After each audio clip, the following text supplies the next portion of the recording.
नमस्कार मित्रों, प्यारे विद्यार्थियों, मैं सीबी हाड़ा व्याख्याता हिंदी राजस्थान से हाड़ा कॉम्पिटिटिव क्लास एज के मंच पर आप समस्त विद्वत समाज का हार्दिक अभिनंदन करता हूं, स्वागत करता हूं। आज हमारे विवेचन का जो विषय है वो अभी बहुत निकट भविष्य में जो विद्यार्थी बोर्ड एग्जाम देने वाले हैं राजस्थान में, सीबीएसई में, तो हिंदी अनिवार्य से किस तरह के प्रश्न महत्वपूर्ण बोर्ड एग्जाम में पूछे जाएंगे, उनके राइट आंसर क्या होंगे और कम से कम शब्दों में आप उनको किस तरह से अभिव्यक्त कर सकते हैं, इस पर यह वीडियो केंद्रित रहने वाला है।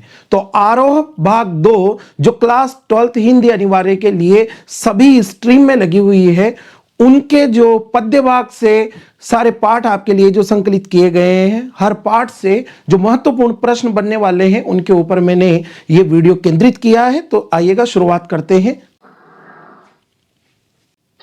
ये देखिएगा, आरोह भाग 2 जो क्लास 12th हिंदी अनिवार्य के विद्यार्थियों के लिए जो पुस्तक लगाई हुई है राजस्थान बोर्ड व सीबीएसई बोर्ड में, उनमें विषय सूची में पद्य भाग में कौन कौन से चैप्टर आपके लिए लगाए हुए हैं उन पर हम देख लेते हैं। सबसे पहले हरिवंश राय बच्चन की आत्म परिचय कविता क्लास 12th में आरोह भाग 2 अनिवार्य में लगाई गई है, उनके निशा निमंत्रण काव्य संकलन से।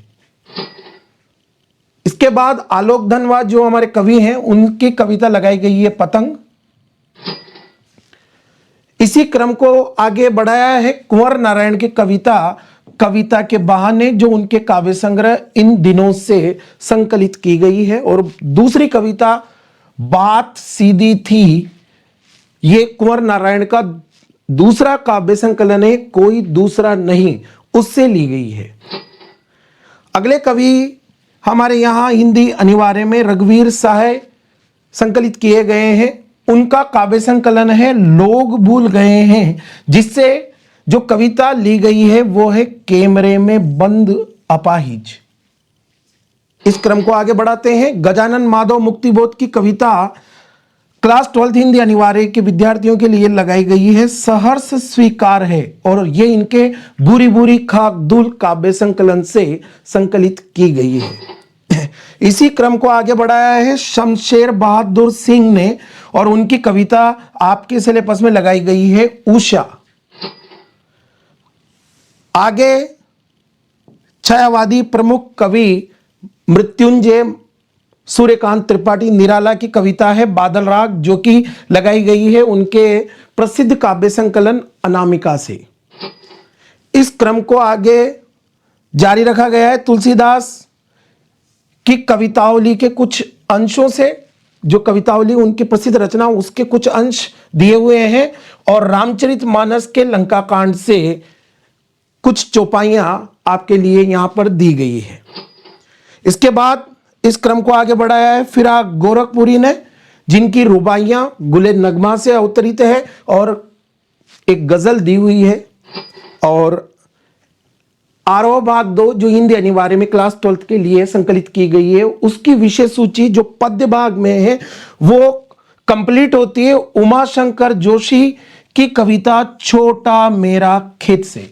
तो ये आपके पाठ क्लास 12th हिंदी अनिवार्य में संकलित किए गए हैं। इन पाठों से कौन कौन से महत्वपूर्ण प्रश्न बनते हैं या उनकी संभावना है जो बोर्ड में पूछे जाएंगे, उनके सटीक आंसर क्या होंगे, कम से कम शब्दों में पूरी गहरी बात, उसके मर्म को छूती हुई, संवेदनाओं को केंद्रित करती हुई, सीख प्रेरणा को लेती हुई, उनके प्रतिपाद्य से किस तरह से प्रश्न बनेंगे, उन सब के ऊपर आज हम इस वीडियो में आपसे वार्तालाप जारी रखे हुए हैं। तो आइएगा विषय को आगे बढ़ाते हैं।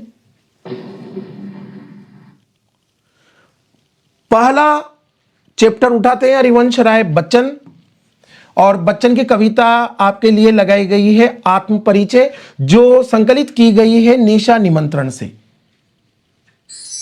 यहां से कौन से क्वेश्चन बनेंगे, तो आप देखिएगा पहला प्रश्न जो जिसकी संभावना बहुत अधिक है वो ये है कि बच्चन की जो कविता है आत्म परिचय, इस कविता का मूल भाव या जो प्रतिपाद्य है वो क्या है, बतलाइए। कुछ इसी तरह के शब्दों को लिए हुए आपको क्वेश्चंस बोर्ड एग्जाम में मिलेंगे। तो यदि इस तरह का क्वेश्चन बच्चन की आत्मपरिचय कविता से आप देखते हैं तो आप राइट आंसर क्या लिखेंगे? तो देखिए, जो बच्चन की आत्मपरिचय कविता लगाई गई है, इसका मूल भाव या प्रतिपाद्य कुछ इस तरह से है।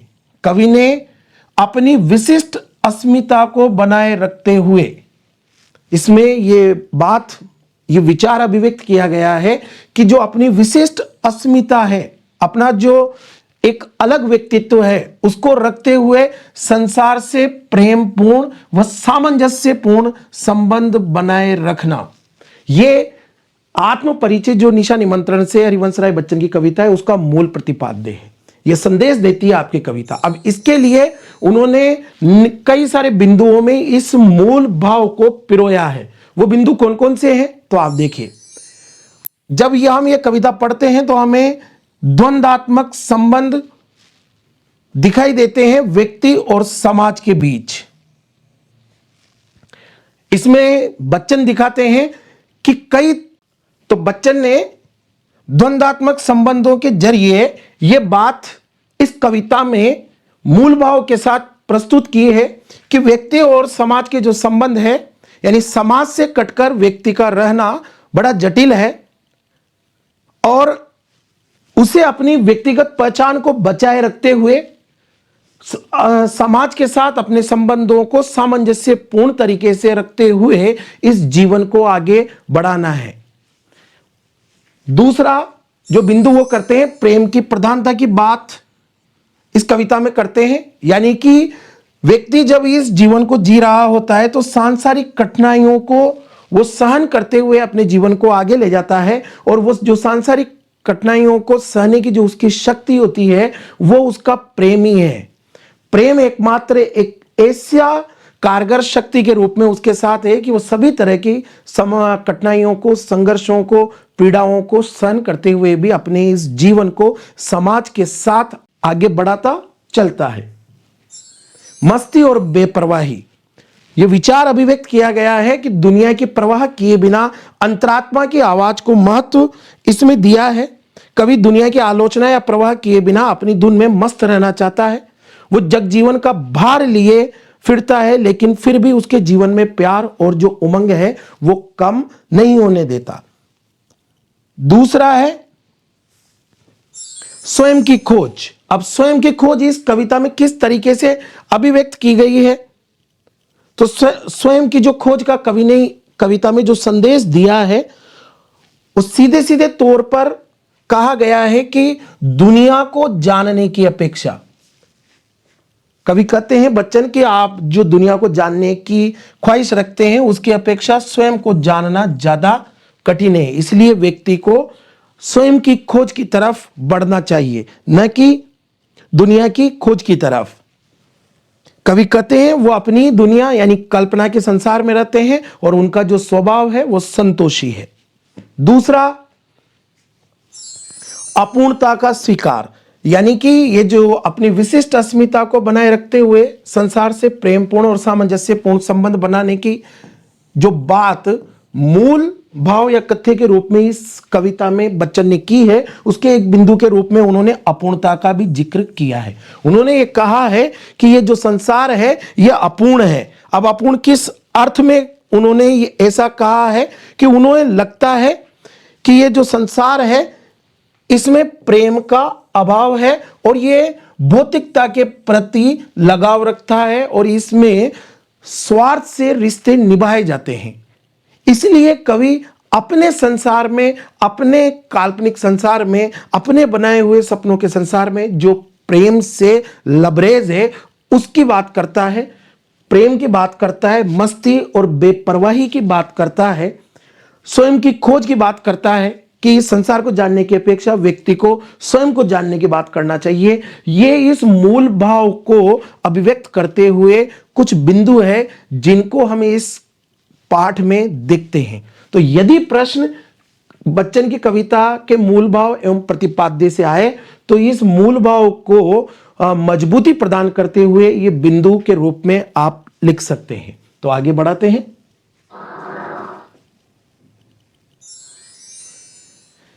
आरोह भाग 2, कवि हरिवंश राय बच्चन, कविता आत्म परिचय, जो निशा निमंत्रण से है।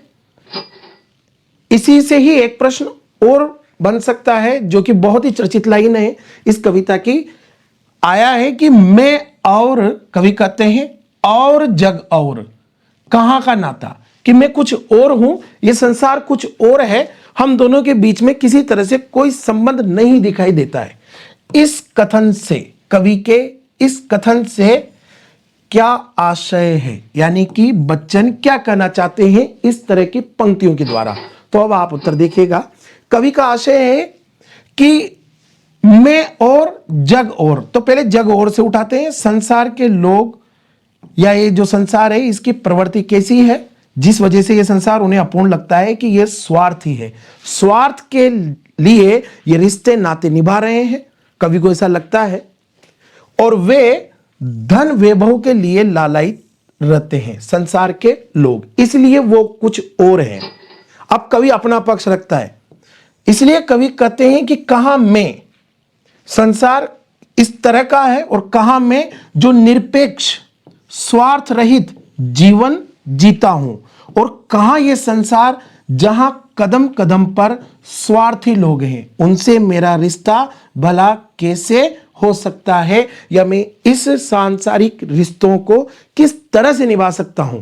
किंतु इसका मतलब यह नहीं कि हम समाज से कटकर अलग थलग होकर अब जीवन जिए, नहीं, समाज के साथ सामंजस्यपूर्ण संबंध बनाते हुए अपनी विशिष्ट पहचान को बरकरार रखते हुए समाज के साथ भले ही प्रेम और मस्ती और बेपरवाही के साथ ये जीवन व्यतीत हो, उसी तरह से जीवन जीना है। ये कवि इस कविता के द्वारा हमें संदेश देते हैं। आगे देखिएगा,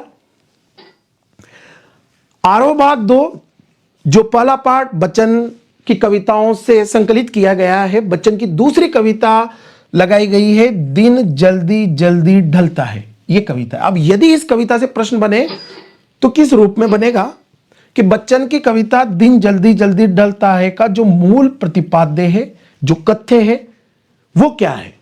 तो देखिएगा, इस कविता में जिस विचार को अभिव्यक्त किया गया है वो कुछ इस तरह से है, समय की परिवर्तनशीलता और प्रेम की व्याकुलता को इस कविता के द्वारा स्पष्ट किया है। आप पहली लाइन ये लिखें कि इसमें आप देखेंगे दिन जल्दी जल्दी ढलता है, यानी कि समय अपनी गति से, संस्कृत में कहें चरवेती, वो गुजर रहा है, चक्रार पंक्ति गच्छन्ति, चक्र के अरिये पहियों के समान समय व्यतीत हो रहा है, और वो समय जो है वो परिवर्तनशील है। तो समय की परिवर्तनशीलता और प्रेम की व्याकुलता को स्पष्ट करती हुई बच्चन की ये दूसरी कविता है। कवि ने दर्शाया है कि समय किसी की प्रतीक्षा नहीं करता, जो समय है वो अनवरत अपनी गति से बढ़ रहा है या निकल रहा है, और निरंतर बीतता जाता है, व्यतीत होता जाता है। इसलिए इतना सा समय मिला है, और उसी में ही हमें इस रंगमंच पे सारे कर्तव्य दिखाने हैं। कवि की पंक्तियां याद आती है कि समय की शिला पर खिंचे चित्र सबने, किसी ने बनाए किसी ने मिटाए। तो आगे देखिएगा, जब व्यक्ति के पास, और जब यह समय गुजर रहा है, जीवन व्यक्ति जी रहा है, और यदि व्यक्ति के पास कोई लक्ष्य होता है, टारगेट होता है, या घर पर उसका कोई प्रिय इंतजार कर रहा होता है, तो उसे समय बहुत तेजी से बीतता हुआ प्रतीत होता है, क्योंकि उसके पास कोई लक्ष्य होता है। और जिसके पास ये लक्ष्य नहीं होता, उसको ये जीवन बड़ी कठिनाई पूर्वक, ये समय बड़ा कष्टकारी लगता है। इसलिए व्यक्ति के पास इस समय के साथ आगे बढ़ने के लिए कोई ना कोई लक्ष्य होना, कोई प्रिय होना बहुत जरूरी है। आगे देखिएगा, हरिवंश राय बच्चन की कविता दिन जल्दी जल्दी ढलता है। इससे क्वेश्चन और देखते हैं। बच्चन की कविता दिन जल्दी जल्दी ढलता है हमें क्या संदेश देती है? यदि प्रश्न इस रूप में आ जाए, आपसे पूछा जा सकता है कि बच्चन की जो कविता है वो हमें क्या सीख देती है, तो हम क्या लिखें? ये कविता समय के मूल्य को समझने का संदेश देती है। व्यक्ति को समय को समझना चाहिए, उसकी कीमत को समझना चाहिए कि समय अमूल्य है, जितना हमें मिला है हमें उसका सदुपयोग करना है, और प्रेम पूर्ण संबंधों के सहारे अपने लक्ष्य को प्राप्त करने की सीख देती है कि आप विख्यात होते हुए प्रेम पूर्ण संबंधों के साथ अपने लक्ष्य को प्राप्त करें, न कि कुख्यात होते हुए। आगे देखिएगा, यदि हमारा लक्ष्य निश्चित है तो हमें उसे पाने के लिए आलस्य का त्याग कर तत्परता से आगे बढ़ना चाहिए। आलस्य का त्याग का भी ये कविता संदेश देती है, क्योंकि दिन जल्दी जल्दी ढलता है।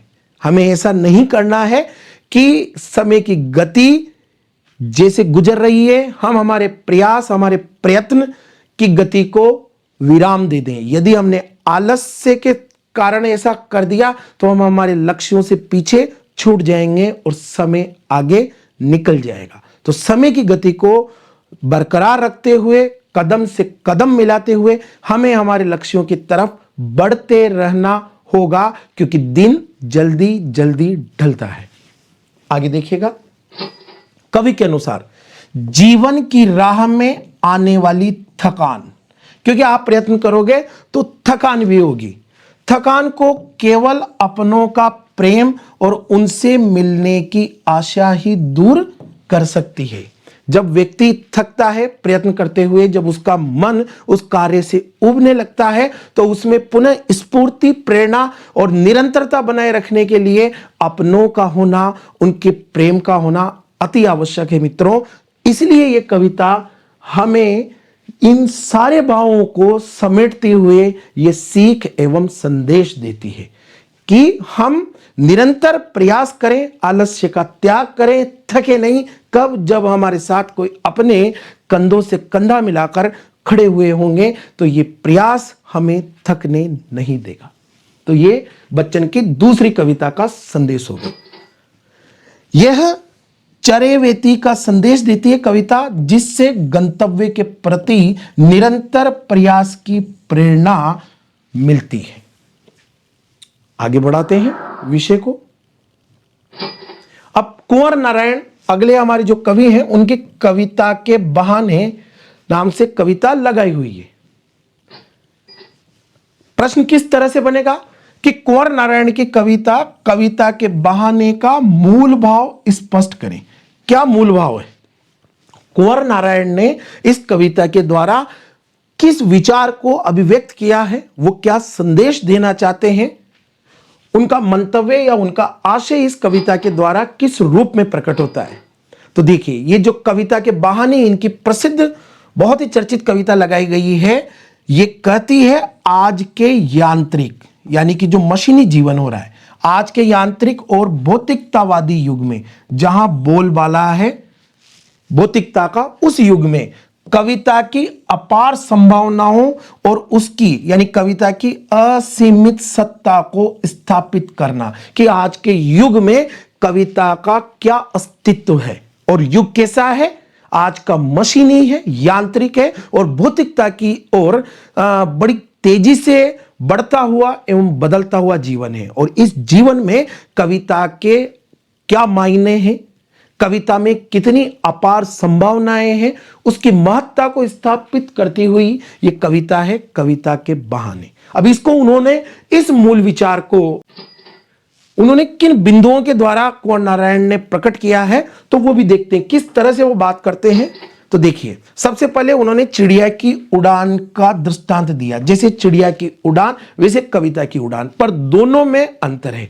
चिड़िया की जो उड़ान है वो सीमित है, एक निश्चित उसका समय है, एक निश्चित उसकी सीमा है, किंतु जो कविता की उड़ान है वो असीमित है, उसमें कोई रोक टोक नहीं है, समय स्थान देश काल का बंधन नहीं है, यह अंतर है। दूसरा, फूलों का खिलना, ये दूसरे उदाहरण से वो कविता के अस्तित्व के बारे में बताते हैं कि जैसे फूल हैं वो खिलते हैं और खिलकर अपनी खुशबू को बिखेर कर पुनः विलीन हो जाते हैं, किंतु जो कविता है एक बार जब उसका रचना कर दी गई तो उसकी सुगंध जैसी महक या उसके विचारों की जो सुगंध है वो हर स्थिति, काल, परिस्थिति, पीढ़ी दर पीढ़ी समेत कई लंबे युगों तक उसका आनंद बरकरार रहता है। तो जो फूल का जो खिलना है, इस दृष्टांत के द्वारा उन्होंने कविता की अमरता, शाश्वतता एवं निरंतरता की बात कही है। तीसरा उदाहरण वो देते हैं बच्चे का खेल का। तो जिस तरह से बच्चे के खेल होते हैं, बच्चा खेलते हुए अपने आसपास के घरों का, मोहल्ले का जो भेदभाव है उसको मिटाकर वो अपने खेल के द्वारा एक कर देता है, उसी तरह से जो कविता होती है वो अपनी रचनात्मक ऊर्जा के द्वारा, अपने विचारों की एकता के द्वारा वो भेदभावों को मिटाकर सभी को एक जाजम पर एकत्रित कर देती है। दूसरा आगे उन्होंने कहा है कि ऐसा वो अपनी रचनात्मक ऊर्जा की शक्ति के बल पर कर पाती है। कविता ऐसा कैसे कर पाती है? क्योंकि इस भौतिकता के युग में, इस यांत्रिक युग में केवल कविता है जो मानवीय संवेदनाओं को और उसकी रचनात्मक ऊर्जा को समेटे हुए है। आज भले ही भौतिकता की अंधी दौड़ में मानवीय संवेदनाएं कम हो रही है, जैसा कि समाज में देखा जा रहा है, लेकिन कविता अपनी शाश्वतता और रचनात्मकता के कारण वर्तमान में भी प्रासंगिक है। ये कुंवर नारायण ने अपनी इस कविता के बहाने, कविता के द्वारा स्पष्ट किया है। तो यदि प्रश्न बनता है कि कुंवर नारायण की कविता के बहाने जो कविता है उसका मूल भाव क्या है, उसकी प्रेरणा क्या है, उसका प्रतिपाद्य क्या है, या वो क्या संदेश देती है, इस तरह के वर्डिंग के साथ अगर यदि आपको प्रश्न देखने को मिले तो उसका राइट आंसर कुछ इस तरह से होगा। ये बिंदु के साथ आप उसे स्पष्ट कर सकते हैं। आगे बढ़ाते हैं। उन्हीं की एक कविता कुंवर नारायण की बहुत ही खूबसूरत आपके लिए लगाई गई है और पूरी संभावना है इस कविता से प्रश्नों के आने की। कविता है बात सीधी थी पर। बात सीधी थी किंतु क्या कारण रहे कि वो टेढ़ी हो गई, इस पर क्या क्या प्रश्न बन सकते हैं बोर्ड एग्जाम में, तो आप देखिएगा। ये बात सीधी थी, इस कविता से कुछ मुहावरे बिंब दिए हुए हैं। अब उनके सटीक अर्थ क्या होंगे, इस पे प्रश्न बनेंगे। जैसे किस तरह के मुहावरों या बिंबों का जिक्र कुंवर नारायण इस कविता में करते हैं बात सीधी थी में। एक तो वो कहते हैं बात की चूड़ी मर जाना। इस मुहावरे का प्रयोग कुंवर नारायण ने कविता में किया है। तो आपसे पूछा जा सकता है कि बात की चूड़ी मर जाना, इस मुहावरे का अर्थ क्या है? जिसने ये कविता पढ़ी है उसको पता होगा कि कुंवर नारायण क्या कहना चाह रहे हैं। क्या इस तरह के और भी मुहावरे हैं? तो बिल्कुल है। एक जगह उन्होंने कहा है बात की पेच खोलना, एक जगह कहा है बात का शरारती बच्चे की तरह खेलना। इनके अर्थ क्या है? पेंच को कील की तरह ठोक देना और बात का बन जाना। ये जो इस कविता में इन मुहावरों का जिक्र कुंवर नारायण ने किया है, इनके तात्पर्य क्या है और इनके सटीक अर्थ क्या है, इस पर प्रश्न बनेंगे। तो इनके सटीक उत्तर क्या होंगे, तो देखिए आप। जैसे बात की चूड़ी मर जाना। चूड़ी मर जाना मतलब जैसे हम स्क्रू कस रहे होते हैं तो बहुत ही ज्यादा आप कस दोगे तो वो ढीला हो जाएगा, यानी उसको कहते हैं हम चूड़ी मर जाना। तो बात की चूड़ी मर जाना का मतलब होता है बात का प्रभावहीन हो जाना। उसकी जो प्रभाव क्षमता है वो कम हो गई है, प्रभावहीन हो गई है बात। तो इसका ये सटीक अर्थ होगा। दूसरा है बात की पेंच खोलना। पेंच खोलने का मतलब बात को सहज और स्पष्ट करना, यानी कि जो जटिल अर्थ हैं उसके छिपे हुए जो गूढ़ार्थ हैं उनको सरल और स्पष्ट तरीके से कर देना, उसको कहते हैं बात की पेच खोलना। तीसरा मुहावरा है बात का शरारती बच्चे की तरह खेलना। तो इसका अर्थ क्या होगा? तो इसका अर्थ होगा मित्रों, बात का पकड़ में न आना। जैसे बच्चा है, मस्तियां कर रहा है ना, तो बात की पकड़ में नहीं आना, उसके मूल भाव को नहीं पकड़ पाना। खेलने का मतलब चंचलता, गंभीर न होना या जिद्दीपन, इन सबको हम इस अर्थ में ले सकते हैं। अब पेंच को कील की तरह ठोक देना, जब हमारे को अर्थ समझ में नहीं आ रहा तो हम उसको क्या कर रहे हैं, कील की तरह ठोक दिया हमने, कसावट नहीं है, इसका मतलब है बात में कसावट का न होना। आपकी बात बिखरी बिखरी है, विचारों में एक सुदृढ़ता होती है, सुगढ़ता होती है, वो नहीं है, उसको कहेंगे हम कील की तरह ठोक देना, यानी कसावट का न होना। बात का बन जाना, बात कब बनेगी, जब कथ्य और भाषा, जो जैसा विचार है उस विचार के अनुकूल आपने शब्दों का प्रयोग किया है तो उनका सही सामंजस्य बन जाना। यानी कथ्य और भाषा का यदि सामंजस्य अच्छा है, मणिकांचन संयोग है, तब हम कहेंगे बात का बन जाना। तो इन मुहावरों, बिंबों के सटीक अर्थ आपसे प्रश्न रूप में पूछे जा सकते हैं बोर्ड एग्जाम में, क्योंकि इस पार्ट से ये कुछ बहुत ही चुनिंदा लाइनें हैं जिनकी संभावना बनती है क्वेश्चन आने की। तो आगे देखिए, आगे बढ़ाते हैं।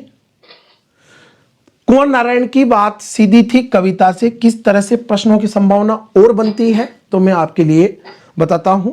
बात सीधी थी कविता का मुख्य भाव या मूल भाव और संदेश लिखिए। क्या इसका मूल भाव है, यह कविता में क्या संदेश देती है, इस पर प्रश्न आ सकता है और आने की पूरी संभावना है। तो हम इसका राइट आंसर क्या लिखें और क्या होना चाहिए, तो देखो कुंवर नारायण की ये जो कविता है,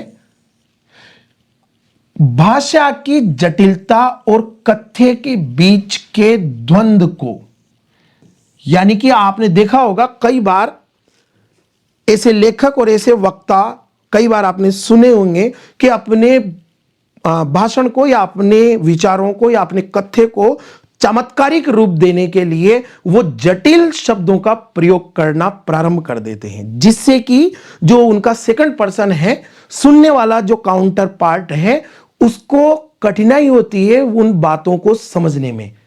तो केवल प्रभाव जमाने के लिए, अपने को एक विशिष्ट दर्जे में दिखाने के लिए बात को जटिल न करें।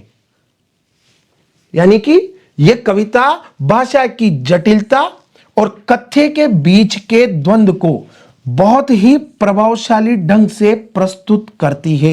ये लाइनें आपकी होनी चाहिए मूल भाव को लेकर इस कविता से। यह कविता का संदेश यह है कि यह कविता में क्या संदेश देती है कि किसी भी विचार या बात को, कोई भी विचार हो या कोई बात हो जो आपके मन में हो, उसको व्यक्त करने के लिए आपको उसको कहने का या कहने की जिम्मेदारी दी गई है, उसको अभिव्यक्त करने का आपको दिया गया है। तो आप उसे कैसे करें, सरल और स्वाभाविक भाषा का प्रयोग करना चाहिए। सरल शब्दों में कहें, वाक्य छोटे रखें, चिर परिचित भाषा का, जिसको कि वो समझ रहे हो, जिस वक्ता समूह, श्रोता समूह के बीच आप बातचीत कर रहे हैं, वो जिसको आसानी से समझ सके, उस भाषा का प्रयोग आप सरल रूप में छोटे वाक्यों में करें। यह कविता जो है कुंवर नारायण की, भाषा व शैली में दिखावे और पांडित्य का विरोध करती है। पांडित्य प्रदर्शन नहीं करना है। अगर यदि आप पांडित्य प्रदर्शन कर रहे हैं कथ्य में चमत्कार पैदा करने के लिए, तो बात की चूड़ी मर जाएगी। मुहावरे की भाषा में बात करें तो हमें, और कोई भी बड़ा लेखक जो बनता है वो इन बातों को ध्यान में रखते हुए ही बनता है। वो लेखक बड़ा तभी है कि उसकी भाषा जो है, उसका लेखन जो है, वो कितने और किस किस तरह के तबके को प्रभावित कर रहा है।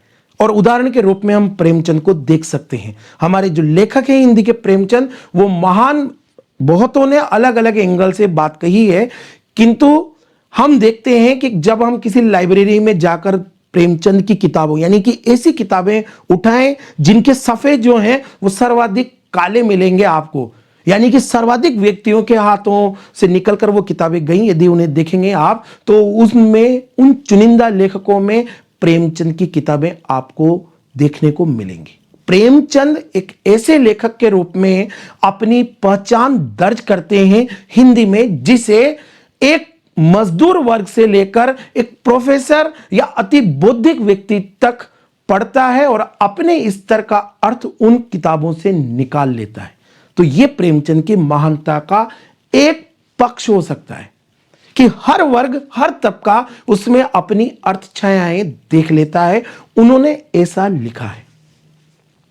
तो यह कविता जो है कुंवर नारायण की, यह भाषा और शैली में दिखावे और पांडित्य का विरोध करती है। आगे देखिए, यानी कथ्य यानी विचार और माध्यम यानी भाषा के संतुलन पर जोर देती है। यह कहती है कि जैसे विचार हो और भाषा, जिस भाषा के द्वारा आप उसे अभिव्यक्त कर रहे हो, उन दोनों में संतुलन हो।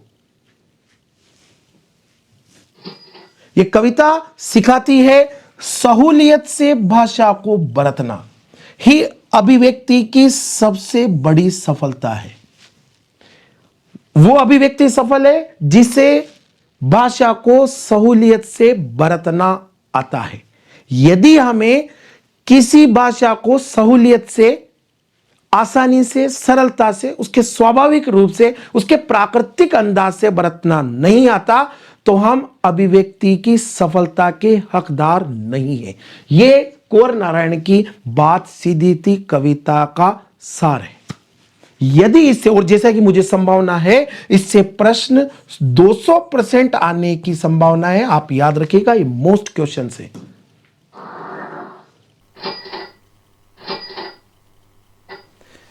तो ये देखिएगा, इसी क्रम को आगे जारी रखते हैं। कुंवर नारायण की कविता बात सीधी थी से यहां किस तरह का क्वेश्चन और बन सकता है, तो आप देखिएगा, यहां प्रश्न बनेगा कि भाषा को सहूलियत से बरतने से कवि कुंवर नारायण का क्या अभिप्राय है। इस कविता में कुंवर नारायण ने जो बात कही है भाषा को सहूलियत से बरतने की, तो उसका आशय क्या है, तो हम देखते हैं। इसका अभिप्राय है भाषा को सहूलियत से बरतने का अभिप्राय, तो इसका अभिप्राय है विचारों के अनुरूप सरल, स्वाभाविक और सटीक भाषा का प्रयोग करना। कि जैसे विचार हो, उन विचारों के अनुरूप आप सरल भाषा का प्रयोग करें। आपकी भाषा स्वाभाविकपन को लिए हुए होना चाहिए, न कि आपकी भाषा में बनावटीपन का पुट हो। दूसरा, वो सटीक हो। सटीक का मतलब जिन शब्दों के प्रयोग की जरूरत है और जितने शब्दों की प्रयोग की जरूरत है, उन और उतने शब्दों का प्रयोग आप करें। दूसरा, अपनी बात कहने के लिए कठिन शब्दों का सहारा न लेकर ऐसे शब्दों का प्रयोग न करें कि आप साहित्यिक भाषा में यदि मैं कहूं तो कठिन काव्य के प्रेत कहलाएं। जैसा कि कहा गया है, आप कठिन शब्दों का सहारा न लें, बल्कि उनके लिए ऐसे शब्दों का चुनाव करें जो कि सरल हो। ऐसे शब्दों का चुनाव करना जो सुनने वाले को आसानी से समझ में आ सके। तो वक्ता वह बड़ा है जो कि अपने श्रोता वर्ग, अधिक से अधिक श्रोता वर्ग तक अपनी बात पहुंचा सके।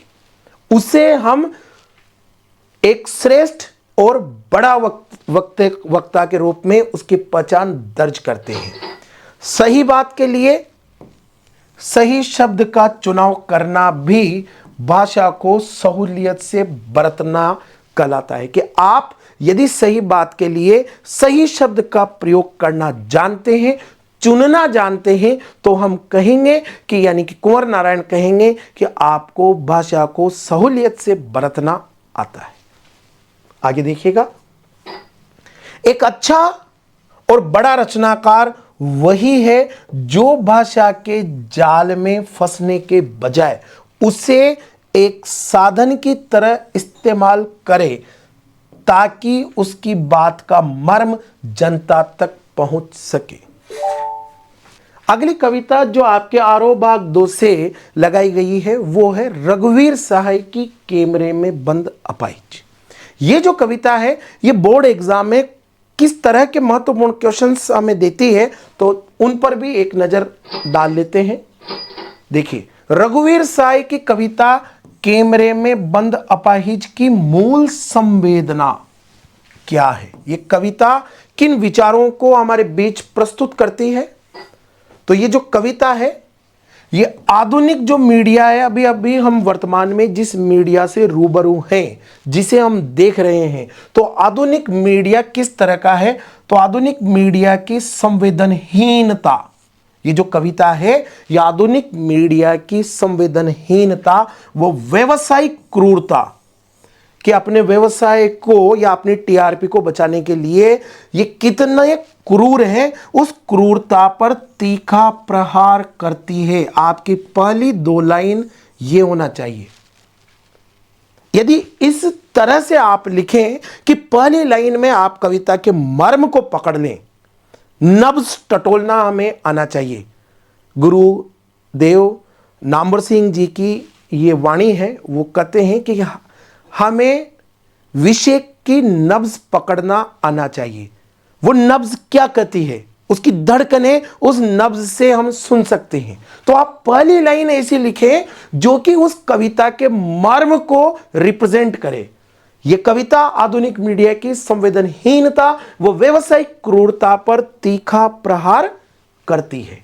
आगे देखिएगा, कवि ने इस कविता में यानी रघुवीर सहाय ने बताया है कि किस तरह मीडिया संस्थान जो हैं, जिनको विचारों की अभिव्यक्ति की स्वतंत्रता दी गई है, अपने लाभ और टीआरपी के लिए किसी व्यक्ति की पीड़ा और मजबूरी का व्यापार करते हुए देखे जाते हैं, जो कि उनकी संवेदनहीनता और उनकी क्रूरता को उद्घाटित करती है।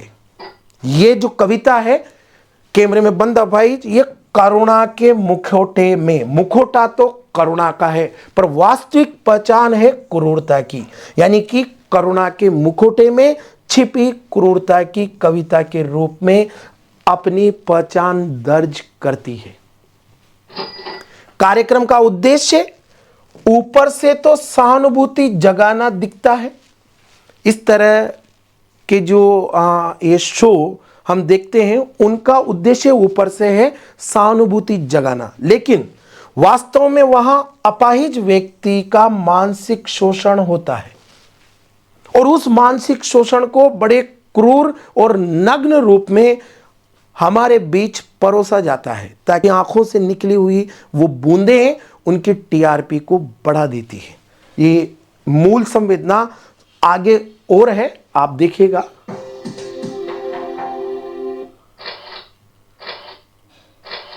स्टूडियो में ये कैमरे में बंद अपाहिज की मूल संवेदना वाले क्वेश्चंस को ही हम आगे बढ़ा रहे हैं कि स्टूडियो में अपाहिज व्यक्ति से बेतुके और अपमानजनक सवाल पूछे जाते हैं। इस तरह के सवाल जो उसकी पहचान को या उनकी यादों से उस जुड़े हुए उस विकट पहलू से हैं कि आपको अपाहिज होने में कैसा महसूस होता है, आप यहाँ क्या, तो जिनको सुनकर उनको अपमान लगे, इस तरह के प्रश्न पूछे जाते हैं ताकि उसे रुलाया जा सके और दर्शकों को भावुक कर कार्यक्रम सफल बनाया जा सके। तो इस तरह की जो संवेदनहीनता है, उस पर रघुवीर सहाय की ये जो कविता है कैमरे में बंद अपाहिज, ये सीधे सीधे चोट करती है।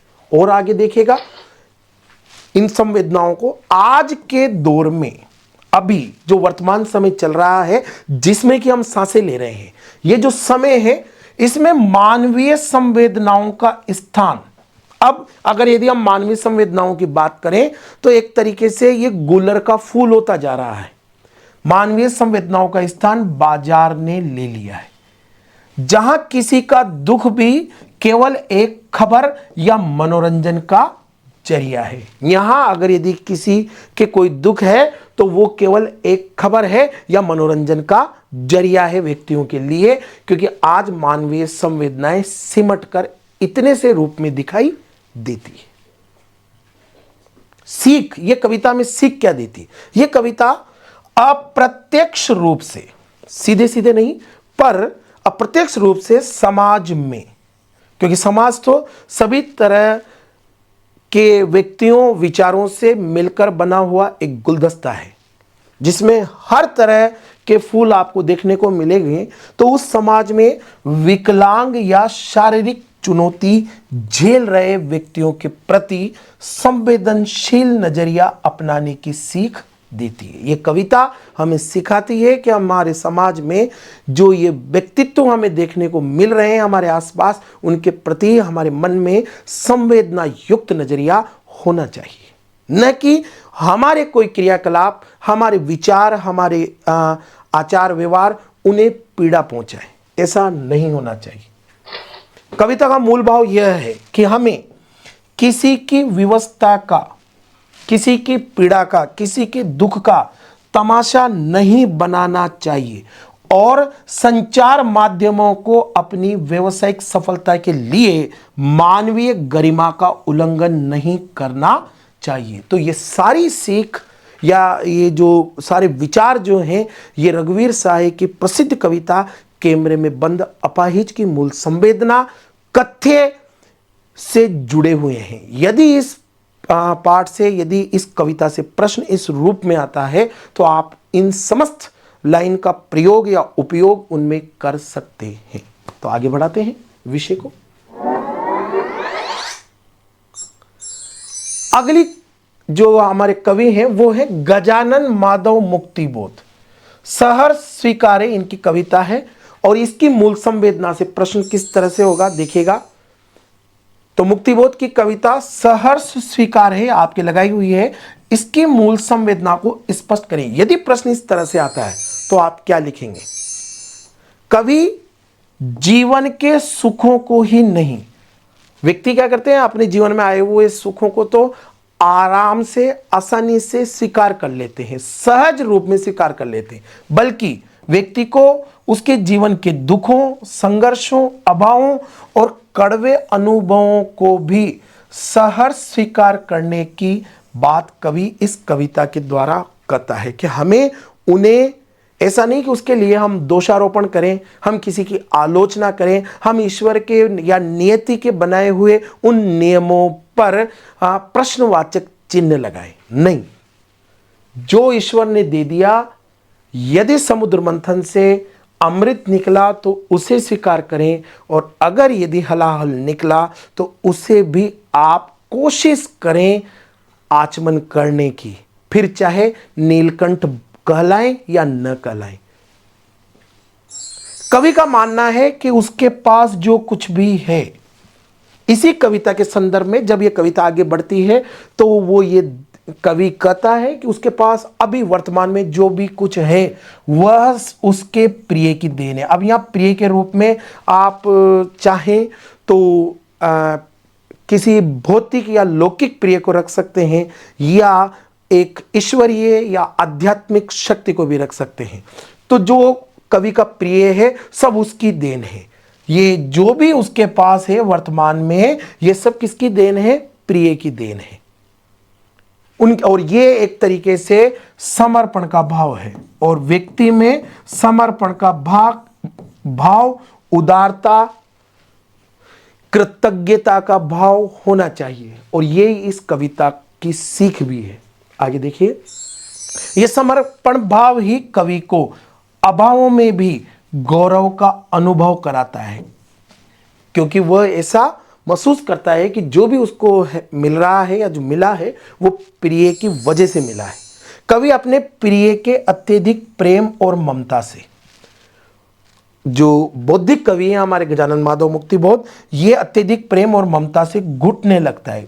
इनको प्रिय का अत्यधिक प्रेम भी नहीं चाहिए। क्यों नहीं चाहिए? क्योंकि प्रिय की ममता या उसका अत्यधिक प्रेम कवि के भीतर एक कोमल छटपटाहट पैदा करती है, जो उसे आत्मनिर्भर बनने से रोकती है।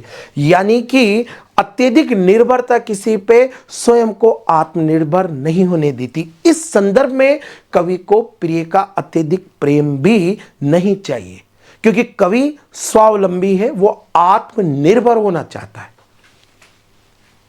आगे देखिएगा,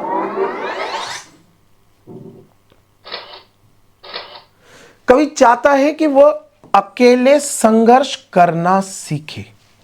उसमें जो संघर्ष करने का जो जज्बा हो वो उसका खुद का हो। कवि पाताली गुफाओं जैसे कठिन एकांत की मांग करता है।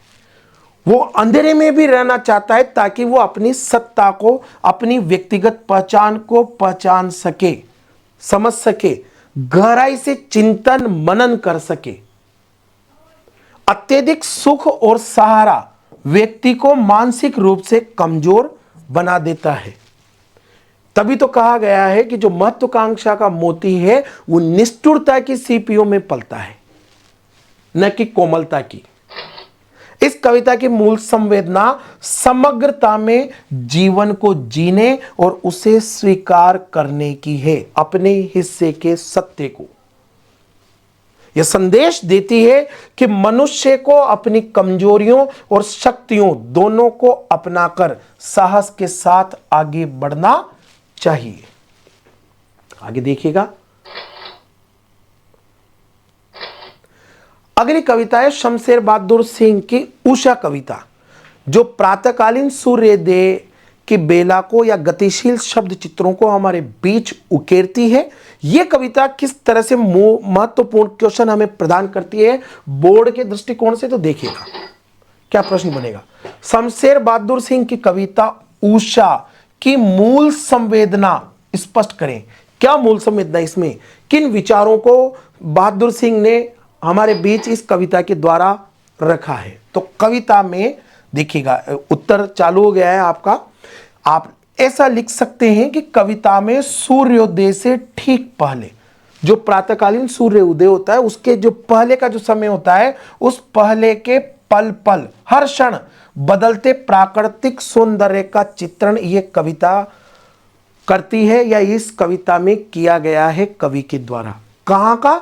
सूर्योदय के ठीक पहले के हर क्षण का बदलता प्राकृतिक सौंदर्य का शब्द चित्र, ये गांव की सुबह का गतिशील शब्द चित्र कवि ने हमारे बीच रखा है। इस तरह से कवि जो है वो शहरी पाठकों को ग्रामीण जीवन की सादगी व जीवंतता से जोड़ता है। इस कविता के द्वारा कैसे जोड़ता है, उसके लिए वो कवि ने इसमें नई कविता के गतिशील बिंबों और प्रतीकों का प्रयोग किया है। और वो किस तरह से, आप देखेंगे कि जैसे राख से लिपा हुआ चौका, सूर्योदय के पहले का जो आकाश का कलर होता है कुछ काला और कुछ नीला, उसके लिए कहा है राख से लिपा हुआ चौका, सील, खड़िया, कोष्टक और विराम चिन्ह आदि का प्रयोग आप इस कविता में देख सकते हैं। और ये सब नई कविता के दौर के बिंब व प्रतीक हैं, जिनका बहुत ही सदा हुआ प्रयोग शमशेर बहादुर सिंह ने इस उषा कविता में किया है। यह कविता प्रकृति के माध्यम से जीवन में गतिशीलता का संदेश देती है, पवित्रता यानी शुचिता का संदेश देती है। जैसे राख से लिपा हुआ चौका है वो पवित्रता का प्रतीक है, और नए उत्साह के साथ आगे बढ़ने की सीख हमें ये कविता प्रदान करती है। तो शमशेर बहादुर सिंह की कविता उषा से यदि मूल संवेदना, कथ्य से संबंधित या मूल भाव से संबंधित प्रश्न आता है तो आप इस तरह से भी आंसर प्रस्तुत कर सकते हैं। आगे देखिएगा। अब आइएगा छायावाद के, और छायावाद से अपनी विकास यात्रा की शुरुआत करने वाले हमारे सूर्यकांत त्रिपाठी निराला, जिनकी लेखनी बहुत आगे तक प्रगतिवाद तक जाती है, और उनकी कविता आपके लिए लगाई गई है बादल राग, जो कि है अनामिका काव्य से। अब बादल राग जो कविता है वो किस तरह के प्रश्नों को लिए हुए है, तो निराला की प्रसिद्ध कविता बादल राग की मूल संवेदना को स्पष्ट करें। ये जो बादल राग कविता है इसकी मूल संवेदना क्या है, इस पर प्रश्न किस तरह से बनता है, तो आप देखिए। कविता की मूल संवेदना जो है वो सामाजिक विषमता को समाप्त करना है। समाज में जो विषमता दिखाई देती है, जो अलग अलग वर्गों के बीच में अंतर दिखाई देता है, एक तरफ तो पूंजीपति वर्ग है और एक तरफ जो निम्न मजदूर वर्ग है, एक तरफ शोषक है एक तरफ शोषित है, जो इन दोनों के बीच का जो गैप है उस विषमता को समाप्त करना और निम्न वर्ग के उत्थान के लिए जो शोषक वर्ग है, मजदूर वर्ग है, उसके उत्थान के लिए क्रांति का मार्ग प्रशस्त करना इसकी मूल संवेदना है। ये आप इस तरह से 2 लाइनों से शुरुआत इसके उत्तर की कर सकते हैं। क्या कि सामाजिक विषमता को समाप्त करना, निम्न वर्ग के उत्थान के लिए क्रांति का मार्ग प्रशस्त करना निराला की कविता बादल राग की मूल भाव है या उसकी मूल संवेदना है। अब आगे देखिएगा, यह कविता निराला के प्रगतिवादी और विद्रोही स्वर को सशक्त रूप से प्रस्तुत करती है। कवि ने बादल को क्रांति दूत रूप में चित्रित किया है कि इस कविता में आप बादल को क्रांति के दूत के रूप में चित्रित देखेंगे। बादलों के माध्यम से समाज में परिवर्तन और क्रांति का आह्वान किया है। अब अगर यदि समाज में बदलाव लाना है तो वो निराला का यानी कवि का मानना है कि उसका जो रास्ता है वो क्रांति से होता हुआ ही गुजरता है। कवि का मानना है कि विनाश के बिना सृजन संभव नहीं है। यदि आपको कुछ नया सृजन करना है तो वो विनाश के बीच से ही गुजरेगा। और यहां भी दिनकर की कुछ पंक्तियां हमें याद आ जाती है कि क्षमा शोभती उस भुजंग को जिसके पास गरल हो, उसको क्या जो दंतहीन विष रहित विनीत सरल हो। आगे देखिएगा, इस मूल भाव को आगे बढ़ाते हैं।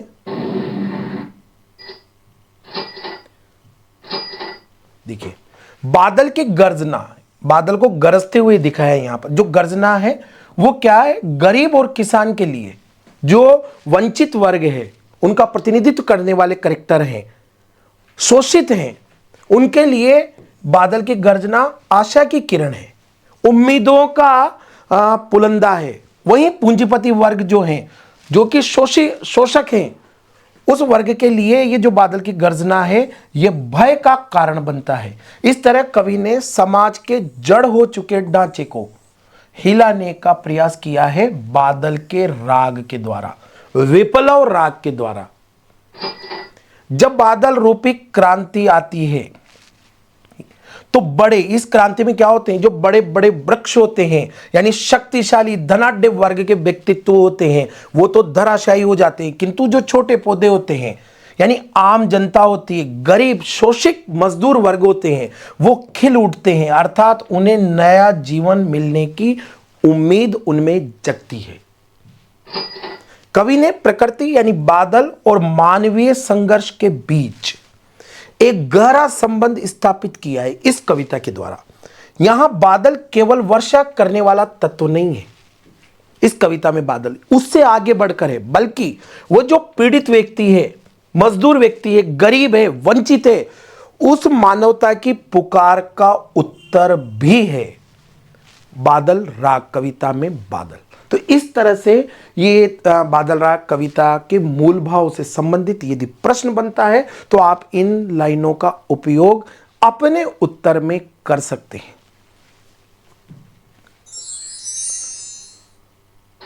अब आगे देखिएगा, आरोह में आपके महाकवि तुलसीदास जी की कवितावली से कुछ अंश लगाए हुए हैं। लक्ष्मण मूर्छा प्रसंग है और राम का विलाप नाम से जो अंश दिया हुआ है और रामचरितमानस के लंका कांड से। यहां से क्या प्रश्न बनेंगे तो देखिए, कवितावली से संकलित पदों के आधार पर स्पष्ट करें कि जो कवितावली से पद दिए गए हैं कि तुलसी को अपने युग की आर्थिक विषमता, जो आर्थिक दूरी है वर्गों के बीच, उस विषमता की अच्छी समझ आप कैसे कर सकते हैं? क्या कर सकते हैं क्या कवितावली के जो पद आपके लिए लगाए गए हैं उनको पढ़कर कि तुलसी ने अपने समय की स्थिति का सही से मूल्यांकन किया? तो देखिए इसका उत्तर क्या रहा। उक्त पदों में तुलसीदास ने अपने समय के समाज में फैली भीषण बेरोजगारी का चित्रण किया है। कवि ने पेट की आग को समाज की सबसे बड़ी समस्या बताया है। लोग भूख मिटाने के लिए सभी तरह के नैतिक अनैतिक कर्म करने के लिए उस समय विवश है।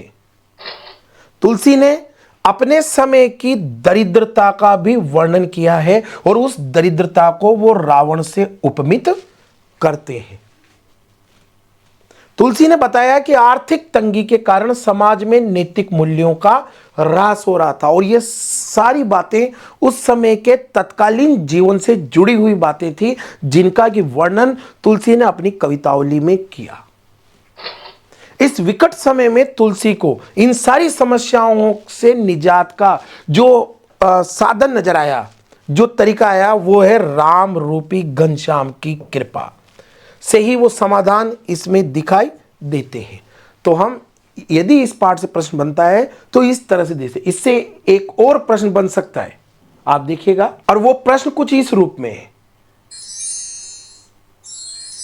क्या तुलसी युग की समस्याएं वर्तमान समाज में भी विद्यमान दिखाई देती है? क्या हम ऐसा कर सकते हैं कि तुलसी ने जिन समस्याओं का जिक्र अपनी कविता में उस समय किया था, क्या वो समस्याएं आज भी हमारे समाज में देखी जाती हैं? तो देखिए उत्तर, तुलसी युग की समस्याएं आज भी प्रासंगिक है, मुंह खोले बैठी है। कैसे? तुलसी ने अपने समय में मूल्यहीनता का जिक्र किया, जैसा कि अभी भी दिखाई देता है। अभी मूल्यों की बात अगर यदि की जाए तो वो बचकानी सी बातें लग रही है, ऐसा हम देख रहे हैं समाज में। नारी की स्थिति बहुत अधिक नहीं बदली है। आर्थिक दुरावस्था का चित्रण जो तुलसी ने किया आज भी दिखाई देता है और इनमें अधिकतर समस्याएं आज भी कुछ रूप बदलकर विद्यमान हैं। आज भी लोग जीवन निर्वाह के लिए सही गलत कार्य करने में नहीं झिझकते। नारी के प्रति नकारात्मक सोच आज भी विद्यमान है। आज भी जाति व धर्म के नाम पर भेदभाव दिखाई देता है और आज भी बेरोजगारी में दिन प्रतिदिन वृद्धि देखी जा रही है। तो इस तरह से हम कह सकते हैं कि तुलसी युग की समस्याएं वर्तमान समाज में भी किसी न किसी रूप में विद्यमान है। इस प्रश्न को आगे बढ़ाते हैं। फिराक गोरखपुरी की रुबाइयां व गजल, उन्होंने रुबाइयों में कहा है, खुद का पर्दा खोलने से शायर फिराक का क्या आशय है? क्या कहा है उन्होंने? तो उत्तर, खुद का पर्दा खोलने का अर्थ है अपने भीतर के अहंकार, संकोच और बनावटीपन को हटा देना। एक अर्थ तो हम ये लगा सकते हैं खुद का पर्दा खोलने से कि व्यक्ति अपने अंदर के अहंकार को, संकोच को और बनावटीपन को हटा दे। दूसरा, ये पर्दा कभी कभी समाज के डर के रूप में विद्यमान होता है या लोक लाज का भी हो सकता है। और यदि आपको आगे बढ़ना है तो आपको ये डर, इस लोक लाज को छोड़ना होगा। इसका एक अर्थ यह भी है कि इंसान अपने अंतर्मन की गहराइयों में उतरे, अपनी कमियों या दोषों को स्वयं ही समझे। यह एक ऐसी प्रक्रिया है जिसमें व्यक्ति अपने अस्तित्व को मिटाकर या पूरी तरह खोलकर विराट सत्य में विलीन हो जाता है। तो फिराक गोरखपुरी के पर्दा खोलने की जो बात कही है उसके हम इस तरह से भी अर्थ लगा सकते हैं। तो आगे बढ़ाते हैं। अब बात करते हैं उमाशंकर जोशी की कविता छोटा मेरा खेत। बहुत ही इंपॉर्टेंट कवि है और उनकी ये कविता है जिससे क्वेश्चन के बनने की संभावना पूरी है। आप देखिएगा, जोशी जी की कविता छोटा मेरा खेत की मूल संवेदना या उसका जो कथ्य है वो क्या है, स्पष्ट करें। इस तरह से आपके प्रश्न बन सकते हैं। तब आप क्या लिखेंगे? आप लिखेंगे कि ये जो छोटा मेरा खेत कविता है ये एक प्रतीकात्मक कविता है जिसमें कवि ने खेती के कार्य की तुलना खेती के रूपक के माध्यम से कविता रचना या लेखन से की है और यह सृजन की प्रक्रिया को जीवंत रूप में प्रस्तुत करती है। यह कविता कैसे करती है कि कविता में खेती के चरणों का साहित्यिक रूपांतरण जो किया है कवि ने, वो इस तरह से कैसे रूपांतरण किया कि खेती के कार्यों का रूपक जो साहित्यिक चरण में किया है उन्होंने, वो इस तरह से किया है। चौकोर खेत, खेती के लिए खेत, तो यहां कविता में खेत क्या है? कागज का पन्ना खेत है। खेत में बीज बोने के लिए, तो यहां बीज रूप में क्या है कविता के संदर्भ में, कि कवि के मन में उपजा कोई विचार या भाव उस चौकोर खेत के लिए बीज का काम करता है। बीज को बोने के लिए या उसके लिए आंधी या आंधड़ जो जरूरत थी, वहां यहां कौन सी आंधी है जिसमें वो बीज बोया जाएगा, या वो प्राकृतिक परिवेश, तो वो है भावनाओं का आवेग या आवेश। इन भावनाओं के आवेग में या आवेश में जो विचारों का या भाव रूप में जो बीज बोया जाएगा, वह उस रस धारा को प्रकट करेगा बाद में। अभी देख अंकुरण कैसे होता है, जैसे बीज बो दिया तो वो प्रस्फुटित होएगा। यहां किस तरह से होगा कविता के संदर्भ में, कि शब्दों के माध्यम से भावों का फूटकर बाहर आना, यह होता है अंकुरण। और रसात्मकता, जैसे चौकोर खेत से उत्पन्न जो फसल है वो आपको जो प्रभावित करती है या आपको आनंदित देती है ना, उसका रसास्वादन से उसे कविता कैसे आनंदित देती है, कि जब कविता पूरी तरह तैयार होकर आनंद देने लगती है। किंतु इन दोनों के अंतर में ये तो भौतिक आनंद है जो एक क्षणिक, एक समय के पश्चात खत्म हो जाएगा, किंतु जो कविता से उत्पन्न आनंद है यह अक्षुण्य है, अक्षय पात्र। इसलिए उन्होंने कहा है कि वो जो रचना रूपी अक्षय पात्र है उसमें कविता का आनंद हमेशा हमेशा के लिए प्रकट होता रहेगा, वो कभी खत्म नहीं होगा। आगे देखते हैं। कवि जोशी इस कविता छोटा मेरा खेत के माध्यम से क्या संदेश देना चाहते हैं? यदि प्रश्न ऐसा आ जाए तो आप क्या देंगे? कवि का उद्देश्य इस कविता के द्वारा क्या है? कवि कर्म को महत्ता देना, कि कवि का कर्म कितना महत्वपूर्ण है उसको महत्ता देना इनका उद्देश्य है। सृजन के क्षणों में जब अहम गल जाता है बीज की तरह, तभी उत्तम साहित्य का जन्म होता है। जिस तरह बीज खुद को मिट्टी में मिलाकर पौधा बनता है, वैसे कवि को भी अपने व्यक्तित्व को भावों में विलीन करना पड़ता है। कविता ये स्थापित करती है कि कला का सौंदर्य समय की सीमाओं से परे है, तभी तो अक्षय पात्र का है उसको, यह अनंत काल तक पाठकों को आनंद देती रहती है। तो इस तरह से उमाशंकर जोशी जी की छोटा मेरा खेत कविता से ये मूल भावों से या संदेश से संबंधित पंक्तियां हैं।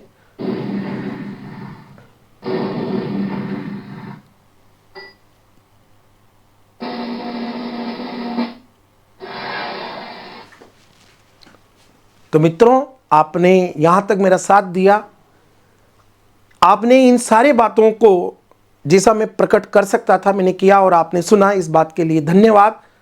इसी तरह से आप मेरा हौसला बढ़ाते रहें, लाइक करें, शेयर करें, ज़्यादा से ज़्यादा बच्चों तक ये जानकारियाँ पहुँचनी चाहिए। जो मैं प्रयास कर रहा हूँ आप लोगों के लिए, ये तभी सार्थक होगा जब ये मेहनत आपकी मार्कशीट में मुझे दिखाई देगी, और जो नंबर आप प्राप्त करेंगे यदि उनमें मेरा थोड़ा सा भी योगदान रहेगा तो मित्रों मैं इस कार्य के लिए अपने को कृतार्थ मानूंगा। ये मेहनत तभी सफल होगी जब मेरे बच्चे आगे बढ़ेंगे और वो अच्छे से अच्छे आंसर के रूप में अपने को अभिव्यक्त कर पाएंगे कॉपियों में। तो इतनी ही बातों के साथ मैं वाणी को विराम देता हूं। बहुत जल्दी मिलेंगे नए विषय के साथ, तब तक के लिए इजाजत दें। जय हिंद, जय भारत।